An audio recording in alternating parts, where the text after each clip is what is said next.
SSLC board exam ಅಲ್ಲಿ oxidation reduction ಬಗ್ಗೆ ತುಂಬಾನೇ ಕ್ವೆಶನ್ಸ್ ಬರುತ್ತೆ. ಅಂದ್ರೆ ಉತ್ಕರ್ಷಣೆ ಅಪಕರ್ಷಣೆ ಬಗ್ಗೆ ತುಂಬಾನೇ ಪ್ರಶ್ನೆಗಳು ಬರುತ್ತೆ. ಮೇಲೆ ಕೊಟ್ಟಿರುವಂತಹ ಇಕ್ವೇಶನ್ ಅಲ್ಲಿ ಯಾವ ರಿಯಾಕ್ಟೆಂಟ್ ಆಕ್ಸಿಡೈಸ್ ಆಗ್ತಿದೆ, ಯಾವುದು ರೆಡ್ಯೂಸ್ ಆಗ್ತಿದೆ ಅಂತ ಕಂಡುಹಿಡಬೇಕು. ಅಂದ್ರೆ ಯಾವ ಪ್ರತಿವರ್ತಕ ಉತ್ಕರ್ಷಣಗೊಳ್ತಿದೆ, ಯಾವುದು ಅಪಕರ್ಷಣೆಗೊಳ್ತಿದೆ ಅಂತ ನೀವು ಗುರುತಿಸಬೇಕು. ಸೊ ಆಕ್ಸಿಡೇಷನ್ ಅಲ್ಲಿ ಯಾವುದೇ ಸಬ್ಸ್ಟೆನ್ಸ್ ಆಕ್ಸಿಜನ್ ನ ಪಡ್ಕೊಳ್ಳುತ್ತೆ ಅಥವಾ ಹೈಡ್ರೋಜನ್ ನ ಕಳ್ಕೊಳ್ಳುತ್ತೆ. ಅದೇ ರೀತಿ ರಿಡಕ್ಷನ್ ಅಲ್ಲಿ ಯಾವುದೇ ಸಬ್ಸ್ಟೆನ್ಸ್ ಹೈಡ್ರೋಜನ್ ನ ಪಡ್ಕೊಳ್ಳುತ್ತೆ ಅಥವಾ ಆಕ್ಸಿಜನ್ ನ ಕಳ್ಕೊಳ್ಳುತ್ತೆ. ಸೊ ಇಲ್ಲಿ ಜಿಂಕ್ ಆಕ್ಸೈಡ್ ಆಕ್ಸಿಜನ್ ನ ಕಳ್ಕೊಂಡು ರೆಡ್ಯೂಸ್ ಆಗ್ತಿದೆ, ಅಂದ್ರೆ ಜಿಂಕ್ ಆಕ್ಸೈಡ್ ಅಪಕರ್ಷಣಗೊಳ್ತಿದೆ.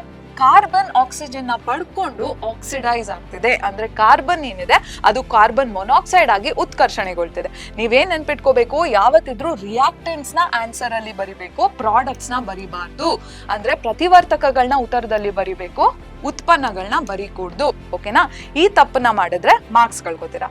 ಇದೇ ರೀತಿ ಮಾಹಿತಿಗಾಗಿ ಪರೀಕ್ಷೆ ಚಾನಲ್ಗೆ ಸಬ್ಸ್ಕ್ರೈಬ್ ಆಗಿ.